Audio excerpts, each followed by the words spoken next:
All right, so today we're going to be looking into something pretty interesting. It's about Elon Musk and Wikipedia, and this idea of a pathology of domination, which is a term coined by a professor named Jorge Majfud. So we're going to be kind of diving into this article that he wrote. I think it's super fascinating.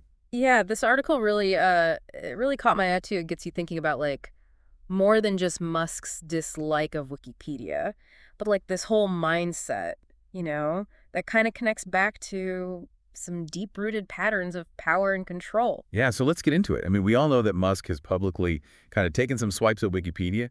What exactly is it that he takes issue with, according to Majfud? Well, Mashwood points out this irony. Musk makes fun of Wikipedia for relying on donations. He even calls them beggars. But then you look at how Musk himself uses his wealth to try to influence things. Like with political donations. Exactly, like that $250 million to Trump's campaign. I mean, that's a pretty clear example, right? Yeah. It seems like Musk definitely understands the power of money. So it sounds like Majfud is saying that. Yeah. Wikipedia represents something different. It's not just about the money for Musk. Right. Majfud says, and this is a really powerful line, politicians, the media, and public opinion can be bought, but some things cannot, such as love and dignity. He seems to see Wikipedia as embodying something that can't be bought. It's deeper than that. Yeah. So if it's not just about the money, then what is it about for Musk? Well, Majfud argues that it's about control. Musk actually offered to buy Wikipedia at one point for $1 billion and even suggested renaming it to something, something kind of insulting, to be honest. Oh, wow. So, I mean, that seems like a pretty strong indicator to me that he wants to exert control over it. Yes, like he can't stand that. This massive influential platform exists. Yeah. That he can't directly control. Right. And Majfud actually connects this back to history. He compares it to like medieval nobles donating to churches to make sure that the sermons aligned with their interests. Wow. So we're seeing the same power plays today, just in the digital age. That's exactly right. The players and the platforms change. But that desire to control the narrative, to control information, it seems like that's always there. So I'm curious to hear from you, listener.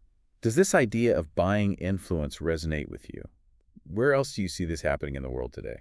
And what does it mean for us when we have these platforms like Wikipedia that exist outside of those systems? It really makes you think. Yeah, it is. What's really interesting here is that Majfud connects this whole desire for control to a bigger societal thing, this alpha male mentality. Oh, okay, I've heard that term before. But what's the connection to controlling information? Well, he says that this alpha male type, it's all about domination, being the biggest, the littlest, the one with the most toys, And if something exists outside of their control, then it's like a threat. So Wikipedia with its like collaborative structure and all that, it's kind of the opposite of that mindset. Exactly. It's all about shared knowledge, open access. Anyone can contribute. It doesn't matter how rich or famous you are. And that really seems to bug Musk. Yeah. And Majfud even says that Musk hates even more everything he cannot buy. And he even uses Musk's own words as an example, talking about how much money he lost on Twitter. Yeah, it must be tough for someone like Musk, who's used to getting his way, to encounter something like Wikipedia. That he can't just buy or control. Right. And Majfud says this isn't just a Musk thing. It's this pathology of domination that a lot of billionaires have. They've got all this money and power, and they just want more. I guess that's what they mean by absolute power corrupts absolutely. Yeah. But how does this connect to those historical parallels we were talking about earlier? Well, think about it. For like all of history, people in power have always tried to control information. We talked about those medieval nobles and the churches, but there's more. Like monarchs controlling the printing presses, governments censoring people, corporations manipulating the media. So this isn't anything new. We're just seeing it play out differently in the digital age. Yeah, that's right. And Wikipedia with its open source model and all that, it's a real challenge to that. Now, even Majfud admits that Wikipedia isn't perfect. He brings up that even the CIA has tried to change things on there. He does, and it shows that no information source is perfect. There's always going to be someone trying to manipulate things. But what's cool is that, even with those flaws, Majfud still sees Wikipedia as this like symbol of a disobedient society. He seems to really admire how it resists control. He ends with this really intense statement about Musk. Oh yeah, he says Elon Musk buys everything he hates and hates even more everything he cannot buy. And then he adds, he probably hates life itself because he knows he cannot buy it. Wow.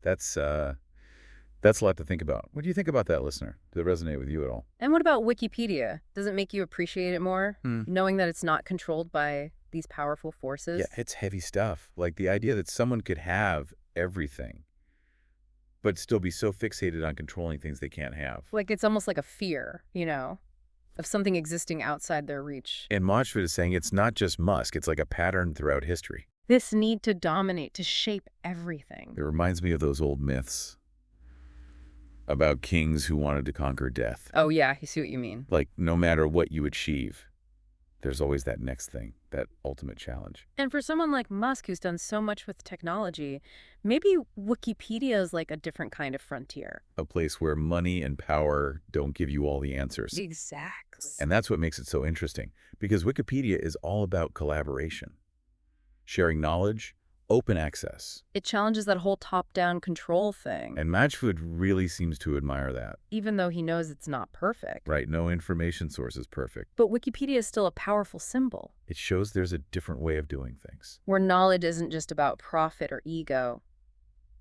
So as we wrap up this deep dive, Yeah. I'm wondering what we can take away from all this. What does it mean for us as individuals? I think Majfud wants us to be more aware Of where our information comes from. Yeah, and the motivations behind The it. question things. And support platforms that are outside those traditional power structures. Because this desire to control the narrative is powerful. It's up to us to recognize it. And choose to engage with information that prioritizes truth, accuracy, and different perspectives. And remember that some things can't be bought or controlled. Well said. So on that note, we'll leave you with one final thought. In a world full of information overload, what sources do you trust and why? We'd love to hear your thoughts. Until next time, keep exploring, keep questioning, and keep diving deep.